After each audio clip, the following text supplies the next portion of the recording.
శాసనసభ్యులు జోలకండి బ్రహ్మానంద రెడ్డి గారికి, చైర్పర్సన్ గారికి, ప్రిన్సిపల్ గారికి, సురేష్ గారికి, అదేవిధంగా వేదిక మీద ఉన్న అతిథులకు మీ అందరికీ ముందుగా నమస్కారాలు తెలియజేస్తున్నాను. మరి మధ్యాహ్న భోజన పథకం అంటే ఒక రకంగా ప్రభుత్వమే తల్లిదండ్రుల పాత్ర పోషిస్తుంది. ఏ బిడ్డ ఆకలితో ఉండకూడదని, చదువు మధ్యలో ఆకూడదని, విద్యా ప్రమాణాలు మెరుగుపరచాలని, విద్యార్థులందరూ ఎటువంటి తారతమ్యం లేకుండా వారందరూ కలిసి సామాజిక సమానత్వంతో, సోదర భావంతో భోజనం చేయాలని ప్రభుత్వం ఒక ఆశతో ప్రతిష్టాత్మకంగా ఈ కార్యక్రమాన్ని చేపట్టింది.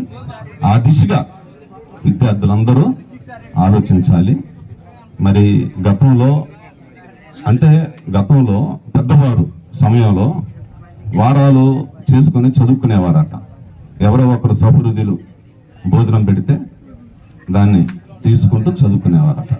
ఇప్పుడు ఆ పరిస్థితి లేదు.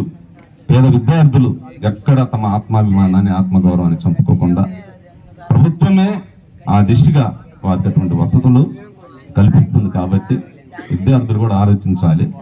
ముఖ్యంగా వెనుకబాటుతనం అంటే బాగా విద్యార్థులు మనసు పెట్టండి. వెనుకబాటుతనం అంటే కులం కాదు, మతం కాదు, చదువు లేకపోవడమే. అదే నిజమైన వెనుకబాటుతనం. ఈ సందర్భంగా ఒక విషయాన్ని గుర్తు చేస్తున్నాను. ఉమ్మడి ఆంధ్రప్రదేశ్లో మన విద్యాశాఖ మంత్రి కడియం శ్రీహరి గారు అత్యంత నిరుపేద వర్గీయుడు, సమాజంలో వివక్షత నుంచి ఎదుర్కొనే వర్గీయుడు. పాత్రికేయులు ఇంటర్వ్యూ చేసినప్పుడు సందర్భాన్ని బట్టి మాది పలానా ఊరు, కానీ మా ఊర్లో ఉన్నది 2 కులాలు. విద్యాశాఖ మంత్రి కడియం శ్రీ గారు చెప్పింది, మా ఊర్లో ఉన్నది 2 కులాలు. ఒకటి చదువుకున్న కులం, రెండవది చదువు లేని కులం.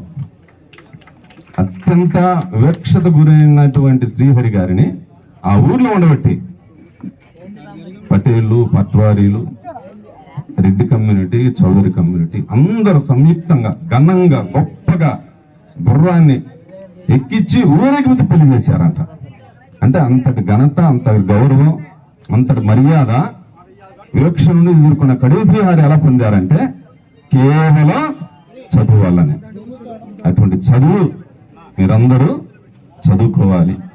ప్రభుత్వం సంకల్పిస్తున్నటువంటి ప్రతి సౌకర్యాన్ని దుర్వినియోగం కాకుండా మీరు అందిపుచ్చుకోవాలి. చివరగా ఒక్క విషయం చెప్పి ముగిస్తాను. ఒక తాగుబోతు తండ్రికి 2 కొడుకులు ఉన్నారట. ఒక కొడుకు తండ్రిని బాగా గమనించి తండ్రిలాగే తాగుబోతుడికి మారాడు. మరొక బిడ్డ తండ్రిని బాగా గమనించి నా తండ్రిలాగా నేను తాగుబోతు కాకూడదు, నా ఇల్లు చెదిరిపోకూడదు, నా తల్లిని బాగా చూసుకోవాలి, నా ఇంటిని బాగా చూసుకోవాలని వివేకంతో, విచక్షణతో, విజ్ఞానంతో బాగా చదివి ప్రయోజకుడయ్యాడు. అటువంటి మంచి బాలుడుగా మీరందరూ ప్రయోజకులు కావాలి. ఎందుకు ఈ విషయం చెబుతున్నానంటే చదువే భవిష్యత్తు. ఆ విజ్ఞానం, ఆ విచక్షణ, ఆ వివేకం ఎక్కడి నుంచి వచ్చింది? ఆ పిల్లవాడికి తల్లిదండ్రులు సంపాదించిన ఆస్తి వల్ల రాల, లేకపోతే అదృష్టం వల్ల విజ్ఞానం రాదు, వారసత్వంగా విజ్ఞానం రాదు. అది కేవలం చదువుకుంటేనే వస్తుంది. మరి మన ఎమ్మెల్యే శాసనసభ్యులు బ్రహ్మారెడ్డి గారికి నిజంగా యథార్థంగా చెబుతున్నా, ప్రతి ప్రైమరీ స్కూలు, ప్రతి హై స్కూలు, ప్రతి కాలేజీ ఒక మానస పుత్రిక. చప్పట్లు కొట్టండి.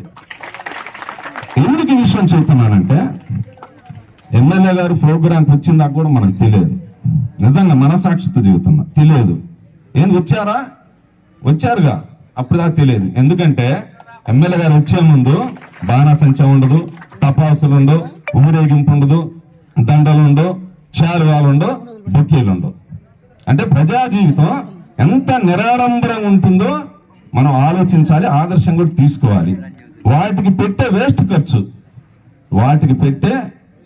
ఖర్చు పుస్తకాల రూపంలో, పెన్నుల రూపంలో నాకు అందించండి అని బ్రహ్మారెడ్డి గారికి చెప్పటం అంటే చదువు పట్ల, ఆ విజ్ఞానం పట్ల ఎంత ప్రేమో, ఎంత మక్కువో అవి స్వీకరించి ఎక్కడైతే సర్కారు స్కూల్లో ఉన్నాయో, సర్కారు కాలేజీలు ఉన్నాయో, అత్యంత పేదలు ఉన్నారో వాళ్ళకి ఈ పుస్తకాలు పంపించేవాడు.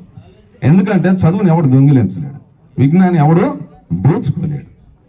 కొంతమంది ఆ చాలువాలు విషయంలో, దండల విషయంలో అసంతృప్తి చెందొచ్చు, మా వ్యాపారం పోయింది అనవచ్చు. అది వ్యాపార దృష్టి. కానీ సామాజిక దృష్టితో చూస్తే ఒక రెస్పాన్సిబిలిటీ వారికి కానొస్తుంది. అందుకనే ఎమ్మెల్యే గారు ఆ బుక్స్, ఆ పెన్నులు ప్రతి పిల్లవాడికి అందాలి, విద్యావంతులు కావాలి, ఈ సమాజం మెరుగుపడాలని ఒక మంచి దృక్పథంతో, దూరదృష్టితో ఎమ్మెల్యే గారి యొక్క ఆలోచనను ప్రతి ఒక్కరూ సహృదయంతో మనం స్వీకరించాలి. ఆ దిశగా మనం పక్కన ఉన్న వారికి కూడా చెప్పాలి. ఎందుకంటే మన సమాజం చదువు ద్వారానే ప్రగతి సాధిస్తుంది. కాబట్టి ప్రతి ఒక్కరూ బాగా చదవండి. ప్రభుత్వం సంకల్పిస్తున్న ప్రతి పథకం ఎక్కడ దుర్వినియోగం కాకుండా మీ జీవితాన్ని అన్వయించుకొని ఉన్నతమైన స్థానాలకి ఎదగాలని కోరుకుంటున్నాను. మరి డొక్క మాణిక్య వరప్రసాదరావు గారు అప్పుడప్పుడు పత్రికలు చూస్తుంటాం, ఒకరి బయోడేటా జంగా కృష్ణమూర్తి గారు ఈ కాలేజీలోనే చదువుకొని మంత్రులు, ఎమ్మెల్యేలు అయ్యారంట ఎస్బీఆర్ కాలేజీలో. మరి బ్రహ్మారెడ్డి సారు ఇంకో 10-20కి ఇక్కడ ఉన్న స్టూడెంట్స్లలో ఎవరినో ఒకరిని కలెక్టర్ చూడాలి, ఎమ్మెల్యే చూడాలా, మంత్రి చూడాలి. అప్పుడు ఈ కార్యక్రమానికి ఒక గౌరవం, ఒక మర్యాద, ఒక ఉన్నతమైన స్థానం లభిస్తుందని గుర్తు చేస్తున్నాను. చివరిగా మరి ఆచార్య దేవోభవ, తల్లిదండ్రుల దేవోభవ, గురుదేవోభవ అంటే గురువులకి తల్లిదండ్రులకి దేవునితో పోల్చబడ్డారు. అంత స్థాయి వచ్చింది. ప్రధానికి ముఖ్యమంత్రి కూడా లేదు. దేవోభవ అన్నది ఎవరిని? తల్లిదండ్రులే, జన్మనిచ్చిన తల్లిదండ్రులే. కాబట్టి మనం మీరు గౌరవించండి, క్రమశిక్షణతో ఉండండి, చక్కగా ఈ కాలేజీకి మంచి పేరు తీసుకురండి. ఎమ్మెల్యే బ్రహ్మారెడ్డి గారికి మంచి గౌరవం తీసుకొచ్చి